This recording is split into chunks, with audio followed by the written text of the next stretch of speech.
அனைவருக்கும் வணக்கம்.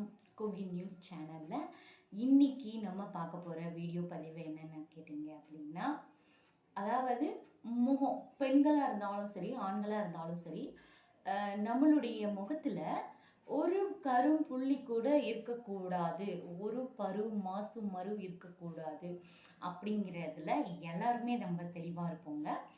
அப்போ அதுக்கு என்ன செய்யலாம், என்ன செஞ்சால் எந்த மாசு மருவும் இல்லாமல் இருக்கும், கரும்புள்ளி இல்லாமல் இருக்கும், பருகள் வராமல் இருக்கும் அப்படிங்கிறத இந்த வீடியோவில் பார்க்க போகிறோங்க. இந்த வீடியோவில் ரொம்ப பெரிய லென்த் எல்லாம் கிடையாதுங்க, குட்டி வீடியோ தான், பட் ஸ்ட்ராங் அண்ட் பவர்ஃபுல்.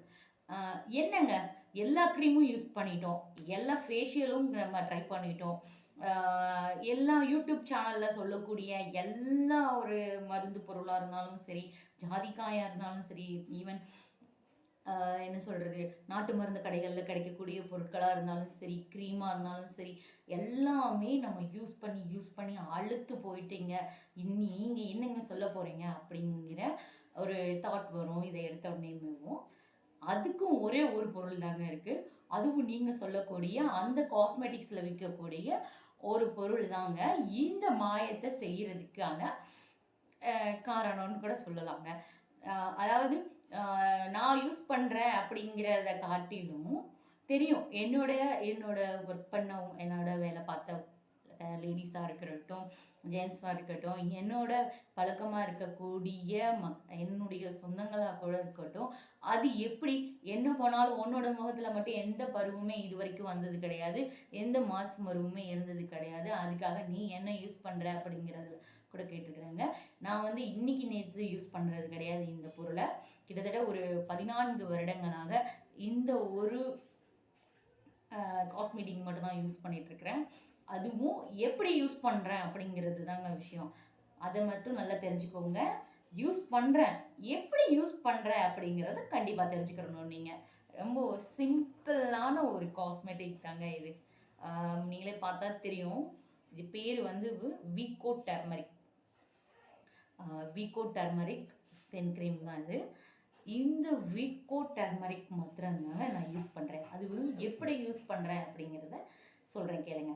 அதாவது நைட்டு வந்து நம்ம எல்லா ஒர்க்கும் உடஞ்சிரும் இல்லைங்களா, காலையில் நம்ம எழுந்த உடனே என்ன நிறைய பேர் செய்யக்கூடிய ஒரு தவறான விஷயங்கள் என்ன அப்படின்னு கேட்டீங்க அப்படின்னா, ரொம்ப பெருமையாகவும் அது சிலர் சொல்லிக்கிடுவாங்க, நான் வெறும் ஃபேஸ் வாஷ் மட்டும்தான் குளிப்பேன், சோப்பு போட்டு குளிப்பேன், ஃபேஸ் வாஷ் மட்டும்தான் பண்ணுவேன், பவுடர்லாம் அடிக்க மாட்டேன், எனக்கு அந்த பழக்கம் கிடையாது, நான் வந்து ஒரு ஜென்யூன் அப்படின்லாம் சொல்லுவாங்க.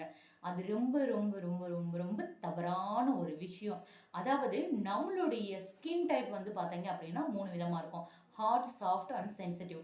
3 விதமாக நம்மளுடைய ஸ்கின் டைப் இருக்குதுங்க. இந்த 3 விதமான ஸ்கின் டைப்பில் என்ன ஆகும் அப்படின்னு சொல்லி கேட்டீங்க அப்படின்னா, ஹார்டாக இருக்கக்கூடிய ஸ்கின் அப்படிங்கும்போது நல்லா கொஞ்சம் பிளாக்காகவும் ரொம்ப சொரசொரப்பாகவும் தடிமனான ஒரு ஸ்கின்னை கொண்டதாகவும் இருக்குங்க. அது போக சாஃப்ட் ஸ்கின்ங்கிறது உங்களுக்கே தெரியும், சாஃப்ட்டுங்கும் போது மெதுவான ஒரு ஸ்கின் அப்படின்னு சொல்லலாம். இது போக சென்சிட்டிவ் ஸ்கின் ஒன்று இருக்குங்க. சென்சிட்டிவ்னா என்னங்க, எது போட்டாலும் சேரவே சேராதுங்க, என்ன க்ரீம் போட்டாலும் சேராது, என்ன தேங்காய் எண்ணெய் தேய்ச்சாலும் கூட சேராது, என்ன ஒரு சோப்பு போட்டாலும் சேராது, அந்த மாதிரி இருக்கக்கூடிய ஸ்கின் தான் சென்சிட்டிவ் ஸ்கின். இதுக்கு எல்லாத்துக்குமே வந்து பார்த்தீங்க அப்படின்னு கேட்டிங்கன்னா,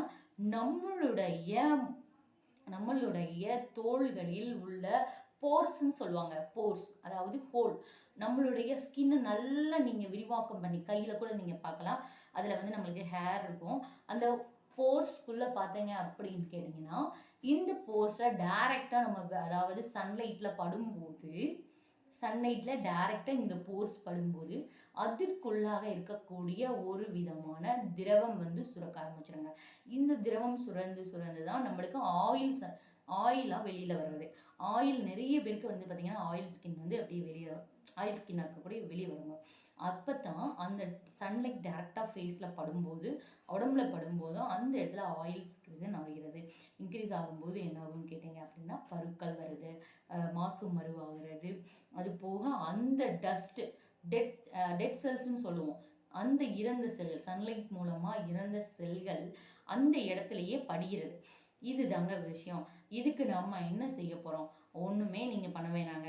காலையில் நீங்கள் எப்பயும் ஆஸ் யூஷுவல் குளிக்கும்போது நல்லா தேய்ச்சி குளிக்கிறீங்க. தேய்ச்சி குளிக்கிறதுல எப்படி குளிக்கணும் அப்படின்னு சொல்லி கேட்டீங்க அப்படின்னா, கைகளோட இந்த இந்த பகுதிகளை இப்படி மடக்கிடணும். உள்வாக்கில் மடக்கிட்டு இந்த கை முட்டிகளை வச்சு நீங்கள் தேய்க்கணும். இப்படி தேய்க்கும் பொழுது பார்த்தீங்க அப்படின்னா டெட் செல்ஸ் எல்லாமே ரிமூவ் ஆகிடும். அப்புறம் ரிமூவ் ஆனதுக்கப்புறம் என்ன நீங்கள் பண்ணுறீங்கன்னா, ஃபேஸ் வாஷ் சோப்பு போட்டு குளிக்கிறீங்க. குளிச்சு முடிச்சதும் கேட்டீங்க அப்படின்னா பவுடர் கண்டிப்பான முறையில் அடிச்சே ஆகணுங்க. சம்திங் லேடிஸாக இருந்தால் ஏதாவது ஒரு க்ரீம் போட்டு ஒரு பவுடர் போடுவாங்க, மற்ற மேக்கப் எல்லாமே இருக்கும். ஆனால் ஜென்ஸ் வந்து பவுடர் அடிக்க மாட்டாங்க. கண்டிப்பான முறையில் பவுடர் இனிமேல் அடிங்க.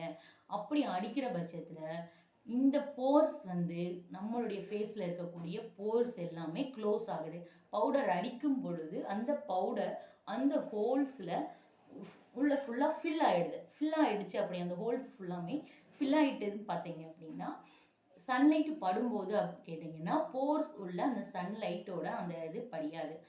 அப்புறம் நீங்கள் கேட்கலாம், ஏங்க வேர்த்து ஒழுகி விழுந்து எல்லா பவுடரும் போயிடுமேங்க, அப்போ என்ன பண்ண முடியும்? அப்போ ஒன்றுமே பண்ண முடியாதுங்க. அப்போ நம்ம பவுடர் அடிச்சிருக்கிறோம் இல்லையா, அது மூலிமா பவுடர் மட்டும்தான் வெளியேறும். வேர்வையாக வெளியே செல்லும் பொழுது நாம் அதை துடைக்கும் பொழுது நம்மளுடைய பவுடர் உள்ள அந்த போர்ஸ்குள்ளே இருக்கிறது அந்த பவுடர் மட்டும்தான் வெளியில் வரும். இந்த பவுடரோடைய அந்த இது மட்டும்தான் வெளியில் வரும். அப்படி இருக்கும்போது நம்மளுடைய ஃபேஸ் அப்படியே இருக்கும். உடனே வந்து ஃபேஸ் வாஷ் பண்ணிவிட்டு நீங்கள் நைட்டில் தான் இந்த க்ரீம் அதிகமாக யூஸ் பண்ணுறது ரொம்ப ரொம்ப நல்லதுங்க. நைட்டில் இந்த க்ரீம் என்ன பண்ணுங்க அப்படின்னா, நல்லா ஃபேஸ் வாஷ் பண்ணிவிட்டு இந்த க்ரீமை ஃபுல்லாக அப்ளை பண்ணிடுங்க. ஃபேஸ் ஃபுல்லாமே அப்ளை பண்ணிவிட்டு ஃபேஸ் ஃபுல்லாக நல்லா க்ரீமை அப்ளை பண்ணணும். போர்ஸ் எல்லாம் நல்லா அப்ளை பண்ணிடணும். அப்ளை பண்ணிவிட்டு நைட்டு முழுக்க தூங்கிட்டு காலையில் எழுந்திரிச்சு நீங்கள் இதை ஃபேஸ் வாஷ் பண்ணிடுங்க. இப்படி ஃபேஸ் வாஷ் பண்ணி கிட்டத்தட்ட உடனே கருப்பு போயிடுமா, உடனே மங்கு எல்லாம் போயிடுமா, உடனே கருவளையம் எல்லாம் போயிடுமா அப்படின்னா போகாதுங்க. ரெகுலராக யூஸ் பண்ணணும். ரெகுலராக யூஸ் பண்ண கண்டிப்பான முறையில் கருவளையங்களும் போயிடும், கருப்பு புள்ளிகள் போயிடும். அது போக இனிமேல் முகத்தில் வரக்கூடிய வேர்க்குருங்க. இந்த வெயில் காலத்தில் ரொம்ப முக்கியம், அது பார்த்துக்கோங்க. வேர்க்குரு நம்மளுக்கு தெரியும். அதுக்காக நைசில் பவுடர், அந்த பவுடர், இந்த பவுடர் அதெல்லாம் எதுவுமே வேண்டாங்க. இந்த ஒரு க்ரீம் இருந்தால் போதுங்க. இந்த ஒரு க்ரீமை வச்சுக்கிட்டே நீங்கள் எல்லா விதமான சரும நோய்களையும் துரத்தி அடிச்சிடலாங்க. சாதாரண க்ரீம் தான், பட் ஆனால் நல்ல க்ரீம். இதை யூஸ் பண்ணலாம். இதை நைட்டில் யூஸ் பண்ணிவிட்டு காலையில் ஃபேஸ் வாஷ் பண்ணலாம். இல்லை ரெகுலராக க்ரீம் யூஸ் பண்ணி பவுடர் யூஸ் பண்ணுறவங்களா இருந்தாலும் இந்த க்ரீம் யூஸ் பண்ணலாங்க. உடனே வந்து ரிசல்ட் எதுவும் கொடுக்காது. இது போட தான் ஃபேஸ்க்கு அப்ளை பண்ண தான் இதுக்கு உங்களுக்கு எல்லா விதமான நன்மைகளும் தெரியும். நன்றி, வணக்கம்.